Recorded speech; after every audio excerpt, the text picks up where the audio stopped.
అలాంటి కామెంట్స్ చేసినా సమాజం యాక్సెప్ట్ చేస్తుంది, ప్రాబ్లం లేదు. కానీ మహిళ అయితే రాజకీయాల్లోకి వస్తే మీ మీద గెలిస్తే ఇంకా వ్యక్తిత్వ హననం అంటే ఇంకా పెళ్ళిళ్ళ గురించి అవి మాటలు కూడా మాట్లాడుకోవడానికి ఇబ్బందిగా ఉండేలాగా అక్కడ విన్న వాళ్ళకి చప్పట్లు కొట్టి ఒక పిచ్చి ఆనందం పొందిన వాళ్ళకి చూసిన వాళ్ళకి అందరికీ అర్థమవుతుంది అతను ఏం మాట్లాడుతున్నాడు. అతను అంటాడు, ఇప్పుడు నేనేమి సారీ చెప్పను, అరెస్ట్ చేసుకుంటే చేసుకోండి, ఇక్కడే ఉంటా అని సవాళ్ళు. మళ్ళీ అంటే ఆ ధైర్యం ఎలా వస్తుంది అంటే ఎప్పుడైతే పార్టీ నాయకుడు తన సొంత చెల్లెల విషయంలో తన గుంపు ఇష్టం వచ్చినట్టు మాట్లాడితే ఆమె చెప్పారు, ఆమె వాపోయారు.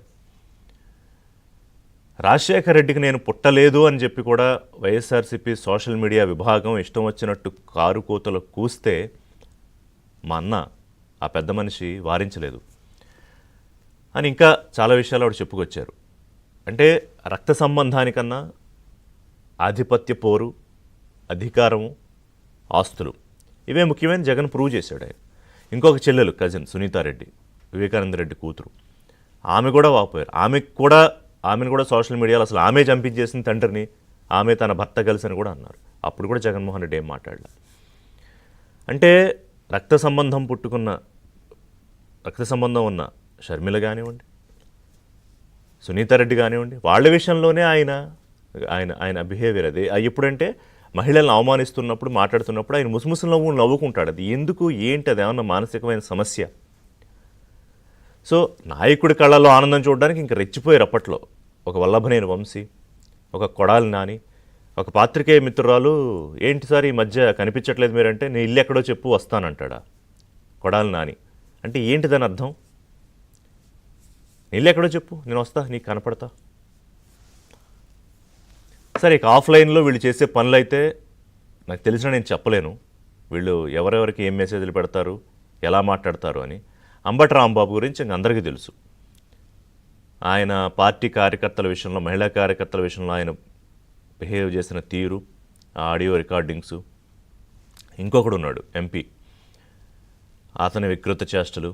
అంటే వీళ్ళకి అసలు మహిళ అనగానే ఒక చిన్న చూపు. అంటే వాళ్ళ ఆత్మగౌరవం దెబ్బతినాలంటే, వాళ్ళ ఆత్మాభిమానం దెబ్బతినాలంటే ఏం మాట్లాడితే వాళ్ళు కుచించుకుపోతారు అని అనుకుంటారు. Mind it. ఆంధ్రప్రదేశ్లో మహిళలు మీరు అనుకుంటున్నట్టు అంత అసహాయంగా లేరు. వాళ్ళ వెనకాల వాళ్ళకు సపోర్ట్ చేసేవాళ్ళు ఉంటారు, మాలాంటి వ్యవస్థలు ఉంటాయి, నాలాంటి జర్నలిస్టులు ఉంటారు. సో మీ పాచికలు పారు. ఇప్పుడు చేబ్రోలు కిరణ్, తెలుగుదేశం పార్టీ కార్యకర్త, సోషల్ మీడియా కార్యకర్త, అతను భారతిరెడ్డిని అసభ్యపరంగా మాట్లాడాడు. ఒక పోస్ట్ ఏదో పెట్టాడు, లైక్ చేశాడు. 24 గంటల్లోగా అతను జైల్లో వేశారుగా చంద్రబాబు నాయుడు, కూటమి ప్రభుత్వం. మరి ప్రశాంత్ రెడ్డి అలాంటి ఆడబిడ్డ కాదా? భారతిరెడ్డి లాంటి ఆడబిడ్డ కాదా? ఆమె నన్ను మాట్లాడినాక ఆవిడ వెళ్ళి బాధపడి ఎస్పీకి నేరుగా కంప్లైంట్ చేసి కూడా 3 రోజులు అవుతోందిగా. ఈ ప్రసన్న కుమార్ రెడ్డి వచ్చి అంటాడు, ఏం చేసుకుంటారో చేసుకోండి, నేను ఇక్కడే ఉన్నాను, సవాళ్ళు విసురుతాడు. మరి ఇది ప్రభుత్వానికి ఛాలెంజ్ కాదా? అంటే చేబ్రోలు కిరణ్కి ఒక న్యాయమును, ప్రసన్న కుమార్ రెడ్డికి ఇంకో న్యాయమా? ఎందుకు ఇంకా అతను బయట ఉన్నాడు?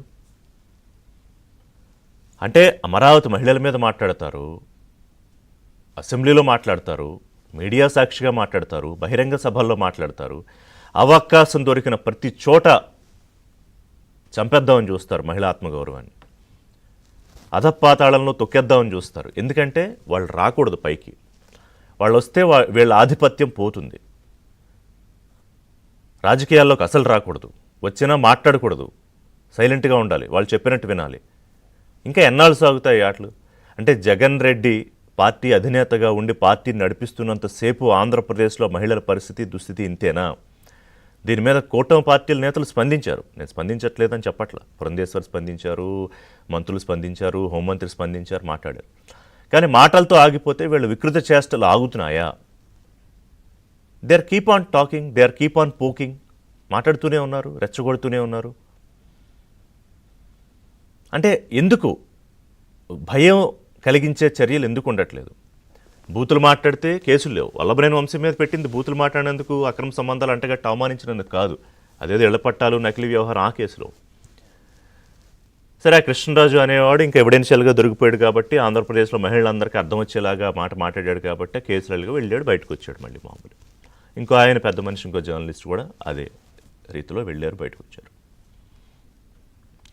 మిగతా వాళ్ళందరూ రెచ్చిపోవడానికి ఇదొక అసరగా మారింది. ఆయనే జగనే చెప్తున్నాడుగా, మీరు మీ ఫోన్లని సోషల్ మీడియాలో గన్లుగా మార్చండి అంటే. గన్లు ఎందుకు? గన్ అంటే దేనికి?